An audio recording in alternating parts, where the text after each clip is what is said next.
సూర్యాపేట జిల్లా నాగారం మండలం పస్తారం గ్రామ పంచాయతీ పరిధిలో ఉన్నాం. సర్పంచ్ అభ్యర్థిగా పోటీ చేస్తున్నటువంటి కాంగ్రెస్ పార్టీ నుంచి బుక్క శ్రీనివాస్ గారు మనతో పాటు ఉన్నారు. నమస్కారం సార్.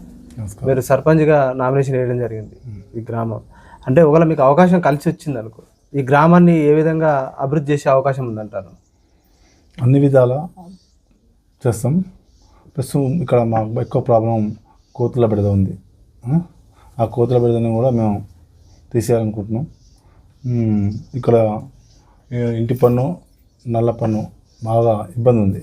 దాన్ని కూడా 5 సంవత్సరాల వరకు మేము సర్పంచ్గా మమ్మల్ని గెలిపిస్తే దాన్ని 5 సంవత్సరాల వరకు రద్దు చేస్తాము. అంటే ఇప్పుడు మీరు సర్పంచ్ అభ్యర్థిగా బరిలో ఉన్నారు. అంటే ఈ గ్రామానికి ఏ విధంగా ఆదర్శ గ్రామం వైపు తీసుకెళ్ళడానికి మీ దగ్గర మేనిఫెస్టో ఏముంది? మీరు ఏ విధంగా ప్రచార చేయాలి కొనసాగుతుంది అంటారు? మేము మందుల సామ్యాలు తుమ్మూర్తి ఎమ్మెల్యే మందుల సామ్యాలు గారి ఆధ్వర్యంలో అభివృద్ధి పత్రంలో నడిపించడానికి మేము సిద్ధంగా ఉన్నాం. ఈ గ్రామంలో అంతర్గత సమస్యలు చాలా ఉన్నాయి అంటున్నారు. ప్రధానమైన సమస్య రోడ్డు సమస్యలు. రోడ్డు సమస్యలతో పాటు పారిశుద్ధ్య సమస్యలు కావచ్చు, మురుగునీరు కాలువలు కావచ్చు, ఏదైతే వీధి లైట్లు సమస్య కావచ్చు, వీటన్నిటినీ పరిష్కారం అయ్యే దిశగా మీరు ఎలాంటి చొరవ చూపే అవకాశం ఉంది? ఒకవేళ అవకాశం వస్తే మేము చాలాసార్లు ఎమ్మెల్యే గారి దృష్టి తీసుకుపోయినాం. ఏమున్నా ఈ డిసెంబర్ వరకు మేము పస్తాల బస్టాండ్ నుంచి ఊళ్ళ వరకు డాంబర్ రోడ్ పోపిస్తాం. ఇది ఉచిత బస్సు ఇక్కడ ఈ గ్రామానికి ఉపయోగపడే అంటే వినియోగించే అవకాశం ఉందంటారా? ఇక్కడ వరకు బస్సు వచ్చే అవకాశం ఉందా? అంటే ఈ రోడ్డు బాగాలేకనే రాలేకపోతుంది. ఈ 10 సంవత్సరాల నుంచి టీఆర్ఎస్ వాళ్ళు పాలించి ఏం పట్టించుకోలేరు వాళ్ళు. ఈ గ్రామ పంచాయతీకి ఆర్థిక వనరులు ఏమున్నాయి, ఆర్థికేతర వనరులు ఏమున్నాయి అంటే డెవలప్ కావడానికి? ఇంకా ఆర్థిక వనరులు అంటే ఇక్కడ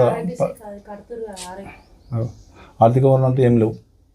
అంటే ఓన్లీ ఇంటి పన్ను ద్వారానే ఇక్కడ అంతే.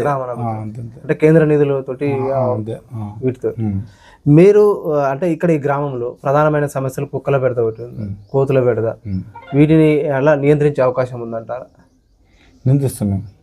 దాంతోపాటు ఈ గ్రామానికి చదువుకున్న యువకులకు అంటే వాళ్ళకు లైబ్రరీ సదుపాయం కావాలంటున్నారు.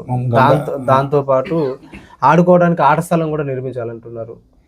గ్రంథాలయం అయితే మేము హామీ ఇచ్చినాం. మేము ప్లస్ మినరల్ వాటర్ కూడా ఫ్రీగా మేము ఎమ్మెల్యే గారి నిధులతోటి వాటర్ ప్లాంట్ నిర్మించి ప్రతి ఒక్కరికి వాటర్ కూడా ఫ్రీగా పోతాం అనుకున్నాము.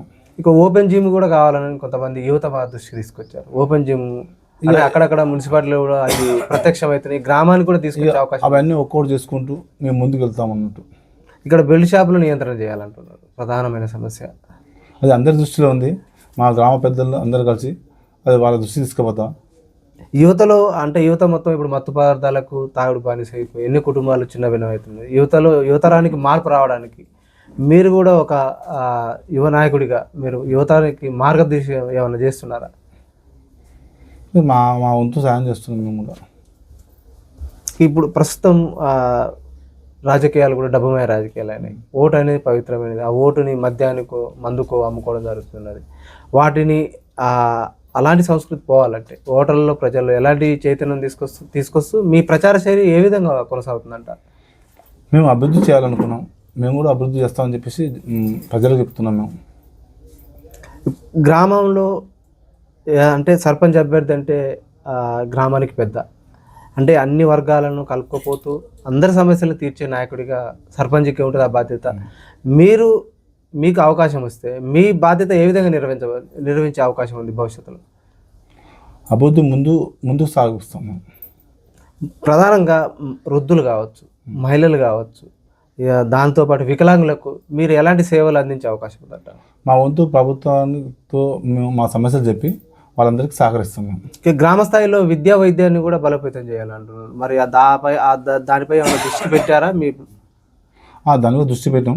ఇక్కడ మాది ఒక స్కూల్ ఉన్నది. గ్రౌండ్ బాగుంది కానీ స్కూల్ బాగాలేదు. దాన్ని కూడా మన ఎమ్మెల్యే గారు దృష్టి తీసుకుపోయినాం. ఆ బిల్డింగ్ కూడా శాంక్షన్ చేపిస్తున్నాడు. ఈ గ్రామ ప్రజలు, ఈ ఓటర్లు ఈ దేశానికి గ్రామాలే పట్టుకోమలు. మరి ఎలాంటి నాయకుడిని ఎన్నుకుంటే ఈ గ్రామాలు అభివృద్ధి చెందుతాయని మీరు భావిస్తున్నారు? ఒక మంచి నాయకుని ఎన్నుకుంటే బాగుంటుంది. ప్రజలు కూడా గ్రామ సర్పంచి అంటే ఎవరైనా అభ్యర్థులు పోటీ చేసే ముందు మేము స్థానికంగానే ఉంటాం అంటున్నారు. ఎలక్షన్ అయిపోయిన తర్వాత మళ్ళీ ఎక్కడ పట్టణాల్లో ఉంటున్నారు.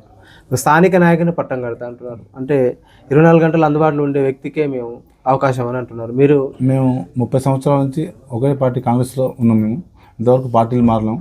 మేము 2019లో కాంగ్రెస్ అభ్యర్థిగా ఓడిపోయినా నేను. ఆయన నిత్యం ఓడిపోయినా కూడా నిత్యం ప్రజల్లో ఉండి వాళ్ళకు సహకరించినాము. ఈ గ్రామాన్ని ఆదర్శ గ్రామంగా తీర్చుకెళ్ళడానికి మీ ప్రయత్నం ఏ విధంగా ఉండబోతుంది అంటున్నారు? 100% ముందుకు తీసుకుపోతాము అభివృద్ధి పథకంలో.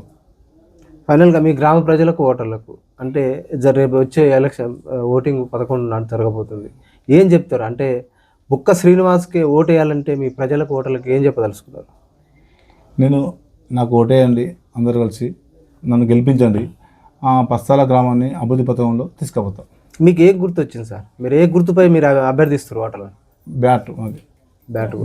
మరి మీ ప్రజలకు, ఓటర్లకు మరి మీరిచ్చేది ఫైనల్గా మీరు ఏం చెప్పదలుచుకుంటున్నారు? బ్యాట్ గుర్తుకు ఓటేయండి, నన్ను గెలిపించండి, పస్తాల గ్రామాన్ని ముందు ఉంచి అభివృద్ధి పథకంలో ముందుకు సాగుతాం. అభివృద్ధి పథకంలో ముందు తీసుకుపోతాం. Okay sir, thank you sir. చూస్తూనే ఉండండి మీ తెలుగు టీవీ.